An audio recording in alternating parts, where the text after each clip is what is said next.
Alright guys, it's been 100 years since I came on, but I just wanted to show you some of my cuttings have outgrown their space and need a little extra before they go outside. We were looking so nice in terms of weather, and of course we got snow yesterday, so I'll show you that here too. But let's first look at Miss Diva here. What's the date? This is one that I didn't, the date of cutting. So look at that. Look at that tuber. It's making its own little ones here. Uh-oh, I want to break it. I do want to kind of lightly loosen some of this up here before I put them in my 1-gal pots. Just so that they can hit this new soil and start to take advantage of the extra space. It's okay if some of the roots kind of get torn. I am trying to be very careful with these extra thick roots here, because those are what will become the tubers. All right, so now that we're nice and loosened up here, refill one of my pots. One of the things I will be doing for cuttings, it's best to take these lower leaves off and bury the cutting deeper. Kind of encourage a little bit more growth, possibly even more tuber production. So I'm taking off quite a bit of those lower leaves here. Still got a lot on top. I'm gonna set this guy down deeper into my pot so that I can bury it pretty heftily, and I will actually take out more here. Go. Push it around the sides here. And I did pre-water the cuttings in here. I will do that with this one too. So that way it was a little bit easier to loosen the roots without damaging anything. This guy here, I'm going to grab a tag. Honestly, I should have done this sooner, but I was out of these 1-gal pots. But one of my tomato plants from seeds I saved last year was not looking great, and I got rid of it because I was tired of it looking bad. So there's Diva, happy with a little bit more space, and I will water this one. Now let's do Sylvia. Love that. I Ooh, look at this. Holy. Isn't that crazy? It's like Is that a cutting? It is a cutting. Oh my god. Cutting from February 18th. This is Sylvia. Perfectly healthy. Look at that. That's nuts. Yeah. Thank you. All right, so we're gonna loosen these guys up here. Oh my god. Oh, look at that one that was hiding in here. Oh man, this guy is really already making some pretty intense tubers here. Oops, I broke one. All right, this should be good. Now again, I'm gonna take all these bottom leaves off. Bury this guy pretty good, thank you. Awesome. Okay, I'm gonna bury this guy really deep as well.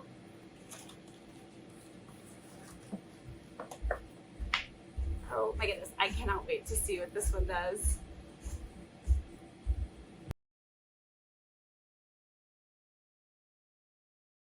We had like 70-degree weather these last few weekends, and it was looking like we actually had hit in like the 10-day weather forecast that we had hit, you know, nearing our last frost. Or even like nearing dates where we were gonna get below like 31 at night. So I was like, you know what, the snapdragons can go outside, they can handle that. They've been going outside and getting a little bit more exposure to the elements. But then all of a sudden we got like several inches of snow. Thankfully it's been warm enough that it's melted down, which the ground getting moisture is awesome.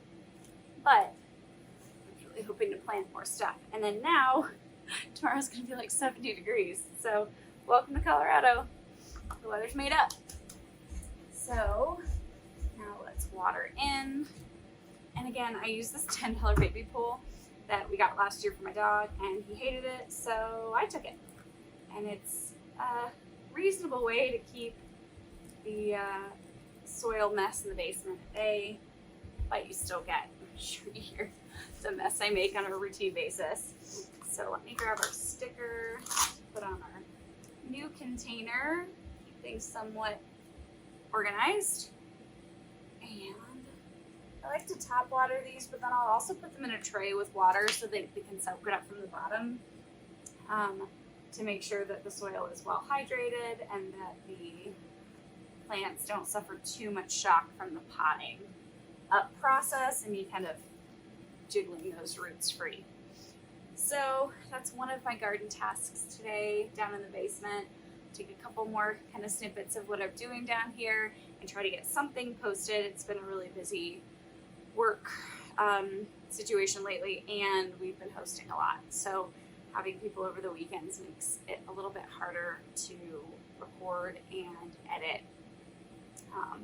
We're pretty full on, but the summer is quickly approaching and we are in the finish line here. So.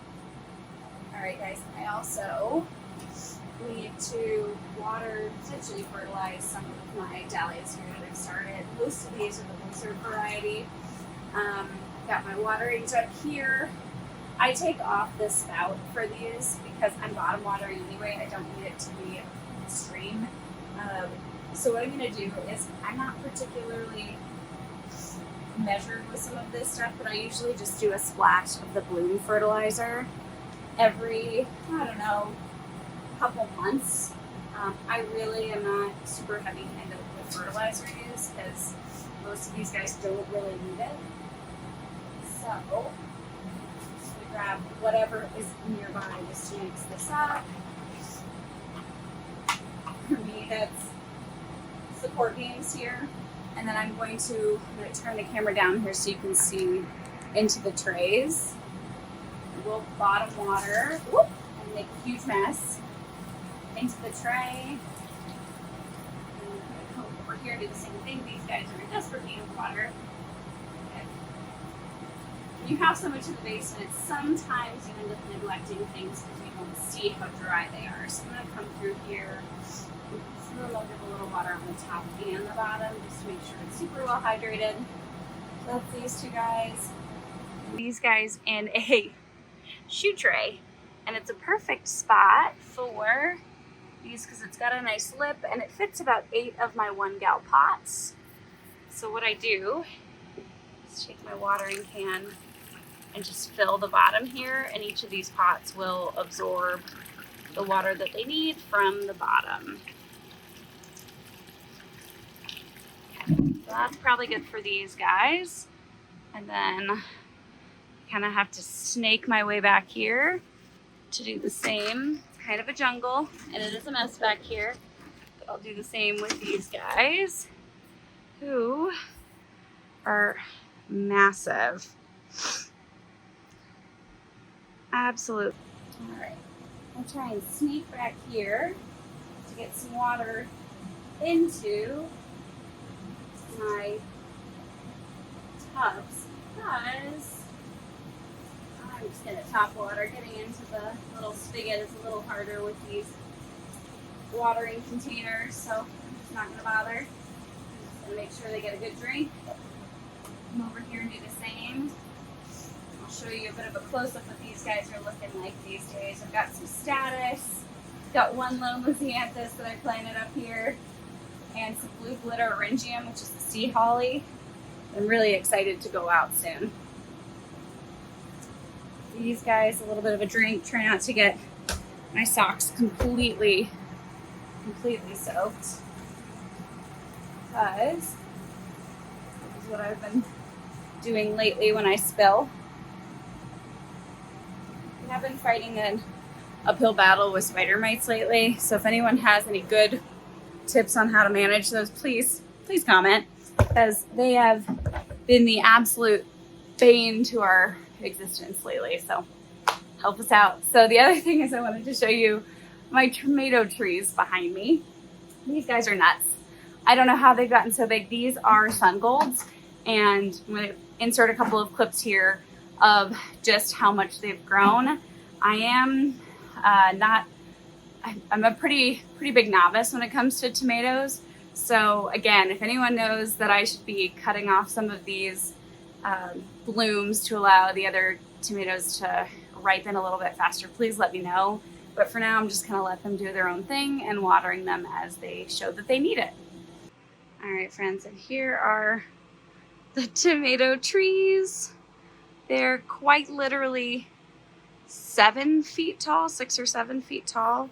I'm gonna get it a little bit closer here to show you exactly what they've been up to.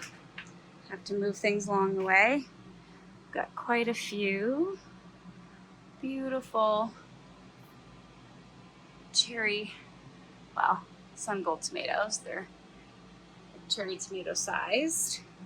Some hiding in here, looking pretty. I love seeing these just entire, what are they called when they're all on one vine like this? Is there a specific name for them? Oh, I don't know. They are beautiful. They are putting off a lot, but they also have a ton of blooms here at the top that I am unsure of whether or not to trim those so that they can put energy to the rest of the ones here. They appear to be growing okay. This one kind of toppled over. She needs some water. She also has some nice tomato growth happening here. So they've, remarkably well for these tiny pots. Ooh, you need water and a little bit of attention. So same thing over here. I'm gonna kind of bring us to the back. Kind of exiled some of my rose bushes over here because they were giving me grief with spider mites. So trying to manage them. Oh, this one looks like it's getting a little bit of color. Starting to turn a little bit on the yellower side. So we might be ripening up okay. Got a whole bunch of them right here. This is insane. I absolutely love cherry tomatoes and I love, love, love sun golds. They're so sweet that it's like candy. So I'm really looking forward to these ripening up. Might have started my shishito peppers a little too early because, let me see if I can find him. They are starting to put off peppers already, but they don't seem too mad. The lower leaves are getting a little bit yellow. You can kind of see down here. So they might need to be fed because they're still only in those 4-inch pots. So they're probably a little bit mad about nutrition and about space. And then as many of you know, it is Dahlia tuber season. So a lot of my orders just came in. I had a big order from Swan Island, order number 1 from Swan Island come in. So these guys are pre-sprouting. It's starting to look pretty good here. If I can get that to focus. These guys are starting to put off some sprouts. They just came a couple of days ago. So those are looking pretty good. I come down here and this is another one of my diva cuttings who I just put in a to-go container. This one, you were with me when I took the cutting on 3/8. And look, kind of the root structure in there is really starting to pop out. So she's gonna need some more space here soon. And let's come up here. These are the Lysianthus that have not been planted out yet because I didn't have space. So what will probably happen is any of the ones that I put out that didn't survive are going to be replaced. And then I have other Dahlia tubers just in their peat moss starting to pre-sprout. And then more of my cuttings going insane up here. Probably need more space, but I don't have the pots for them yet. So I'll need to order some of those or hope our last frost gets here sooner rather than later. Same thing with these snapdragons. They've kind of gone crazy. And then I'm really excited for down here. We've got my Bloomquist Tory P. I've already taken one cutting off the Calgayan. I hope I'm saying that right. Got some Holly Hill Serenities over here. This guy we go.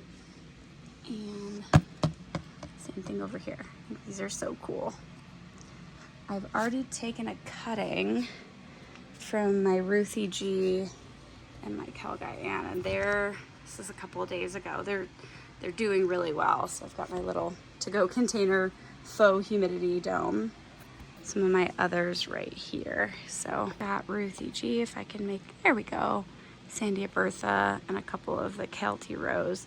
These tubers were so teeny tiny that Kayleen sent me 2 of them for my one order, which I was really, really grateful for. They're beautiful tubers, they're just small, and I can appreciate why they might send 2, because some people get a little fussy about the teeny tiny tubers, but I mean, look at them.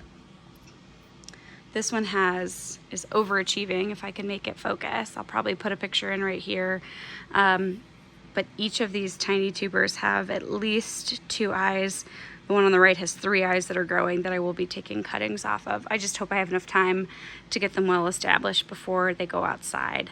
But so far so good. And then this one here, my Ruthie G, I've already taken a cutting here. I'm gonna see if I can show you the side that I took the cutting. Right there. There we go. You can kind of see right there. And it's already putting off a few more eyes here. I also wanted to show you a couple of things I picked up at the garden center yesterday. We have a stunning garden center called Tagawa Gardens in Parker that had a rose sale yesterday. So I bought, this one is Gertrude Jekyll. It's this gorgeous, like, full pink rose, and this one is hardy down to zones 4, which we are solidly a zone 5. This year I think has been a little bit warmer, so 5, 6. So I got this one yesterday, and I'll actually show you a bouquet I made with the blooms that were already on these roses that I've since cut off. And then this is Desdemona. This one is so stunning, and they're both so fragrant. So this one's a very full white rose, and you can kind of see here a gorgeous bloom already, and I cut a whole bunch of them off yesterday. Again, I'll show you the bouquet. It's absolutely stunning. And this one is down to zones 5 to 11, and both of them are very, very heavily fragranced. They're having a 20% off sale yesterday, so I had to go. And then the thing I didn't expect to buy, but absolutely did when I found it, was this one is the Sarah Bernhardt peony. And look at all those buds. I need to off bud the side branch buds here, but I wanted to wait till I put it in the ground. I know you're not supposed to plant these in spring, but I couldn't help myself. So that's what we did. And then I will show you how the peonies I planted last spring. I got the bare roots from Eden Brothers, I think, and put them in the ground in the spring once I got them. And so they've had a winter over, and they're coming back really nicely actually, so I'm excited to show you that here. Peony number 1, and evidence of the snow we got last night. It has not been warm enough, or has not been cool enough, so a lot of what we got has already melted. Really happy to see these shoots are still looking really happy too, as are these guys. I need to remulch these. I do want to like widen the rock beds, create an actual border here so that they look a little less chaotic just sitting in the rocks. Ooh, look at these guys. Love doing a little garden walkthrough, finding all the new stuff here.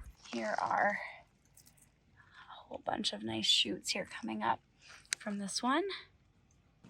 Here's my other peony. Over here, here's one. This one really hasn't done anything. I'm a little concerned about it. And this one's starting to make its appearance. So again, these are first year ones, so I don't expect them to get very large at all, but maybe next year. I'm so pleased to see my irises coming back up that I planted last year. Kind of dug this one out a little bit because I found out this year you have to leave the top of the rhizome visible to the sun, or kind of exposed to the sun, for them to bloom. So didn't know that, found that out this year. I also bought these beautiful lilac bushes from Home Depot the other day. Get really big, so they're gonna go in the front near the walkway for a really nice smell as you walk up to our front yard. So thanks for joining. See you next time. Bye.